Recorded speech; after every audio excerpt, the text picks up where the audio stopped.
만성적인 가중한 업무로 내열과 이게 구체적으로 보면 어떻게 나와있냐. 첫 번째, 발병 전 12주 동안 근무 시간이 일주 평균 60시간. 그 말은 발병을 기준으로 이전 12주 평균을 내봤더니 주 평균 몇 시간? 60시간 했거나 괄호 열고, 발병 전 4주 동안은 주 평균 64시간을 초과하는 경우는 업무와 질병과의 관련성이 어떻다고요? 강하다. 두 번째 볼까요? 발병 전 12주 동안 일주 평균 업무 시간이 52시간은 초과했는데 업무 시간이 길어질수록 업무와 질병 간의 관련성이 증가로 평가된다. 특히 다음 각호 어느 하나라고 돼 있죠? 그럼 이거를 동그라미 1부터 동그라미 7까지 업무부담 가중 요건이라 그래요. 이 7가지를. 다음 뭐예요? 발병 전 12주 동안 업무 시간이 주평균 5시간을 초과하지 않는 경우라도 업무부담 가중 요인에 뭐예요? 복합적으로 노출됐다. 자, 복합이라는 말은 무슨 의미가 내포되어 있어요? 최소 몇 가지? 2가지. 아, 그럼 이렇게 보면 되겠다. 60시간을 초과하는 경우는 그냥 업무 관련성이 강하다고.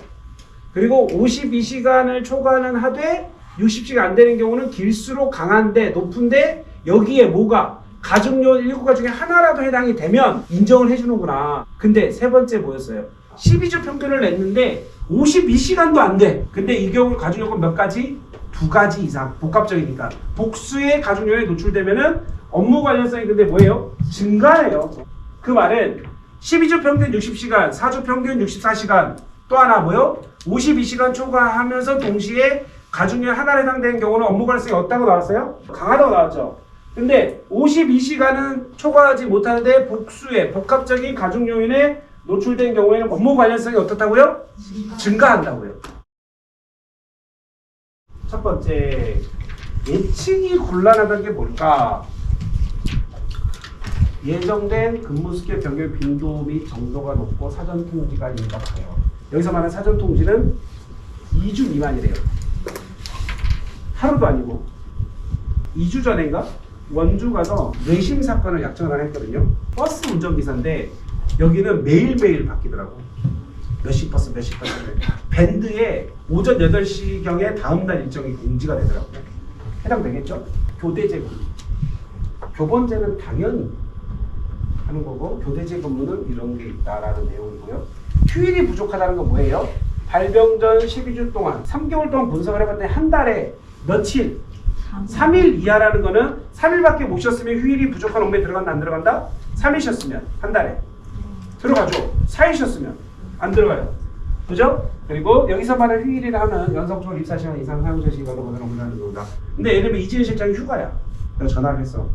이 실장 홍길동 사건 건강보험 수익에 빠졌다는데? 전화를 했죠. 그럼 휴일을 방해한 거 안 한 거예요? 돼야 안 돼요? 안 돼요. 그렇게 하면 안 된다고. 그러니까 휴일이 부족한 근로에 해당된다고. 그러니까 휴일을 볼 수 없다고. 결론은. 이게 왜 의미가 있냐면 지금은 덜한데 재택근무 많이 했죠. 간혹 습관적으로 집에 가서 일하는 사람도 있어요. 자, 휴일까지 했어요. 그리고 유해하다. 유해라는 건 뭔가 해롭다라는 거잖아요. 해롭다는 건 겁나 추워. 그죠? 겁나 더워. 겁나 시끄러워. 왜냐면 추우면 우리 혈관이 어떻게 돼요? 쭈그라들어. 수축이라 그러나요? 미안해요. 쭈그라들면 압력이 높아져? 낮아져? 높아져. 그러면 조금 막혀있던 게 터질 수도 있고 더 막혀버릴 수 있겠죠. 그래서 오는 게 뇌출혈이에요. 그래서 우리가 온도에 엄청 민감하다 그러죠. 그래서 겨울 되면 여러분들 뇌심 사건이 그래서 많은 거예요. 어르신들 방한용품 잘 챙기세요. 추우면 안 돼요? 안 돼요? 왜냐면 추우면 줄어들고 더우면 늘어나고. 오케이? 소음이 이제 주로 용접공들, 건설 현장 직원들, 상용직 중에서는 그 공항 근무자들, 그 다음에 적재하신 분들, 이런 분들, 그리고 이제 육체적 강도가 높은 업무가 나오는데 통상적으로 중량물을 조사하는 직업병은 크게 2가지가 있어요. 이렇게 일종의 뇌심도 있고 또 뭐가 있을까 대표적으로? 금골. 그죠? 뺐다고 아프니까 얼마나 목을 들었냐 이거예요. 다음으로 마지막이네요. 정신적 긴장. 예를 들면 고소 작업자들, 타워크레인들 이런 것들 등등등 뭐가 있다는 거 보시면 돼요. 자, 됐습니다.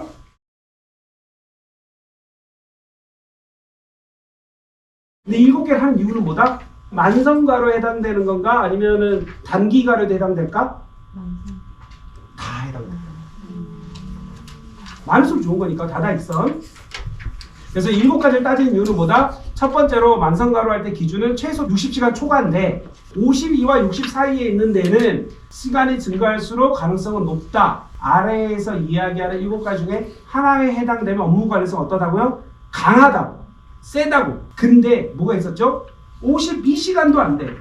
근데 가중 요인 7가지 중에 몇 개 복합적 요인에 노출된 경우에는 질병과 업무 관련성이 어떻다고 나왔어요? 관계가 어떻다고 나왔어요? 증가 나왔죠. 아, 뭐 있겠다. 그 말은 선택할 수 있다면 53시간의 가중 요인 하나와 50시간의 가중 요인 3개 중에 어떤 걸 할 거예요?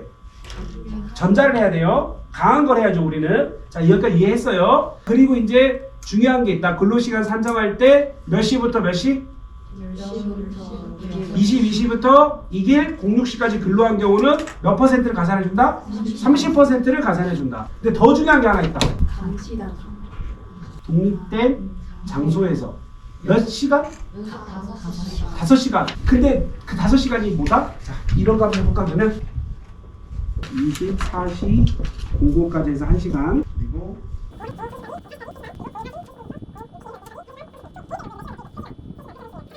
그럼 이거는 해당이 된다, 안 된다? 안 된다. 즉 근로시간으로 봐야 된다? 안 봐야 된다? 근로시간.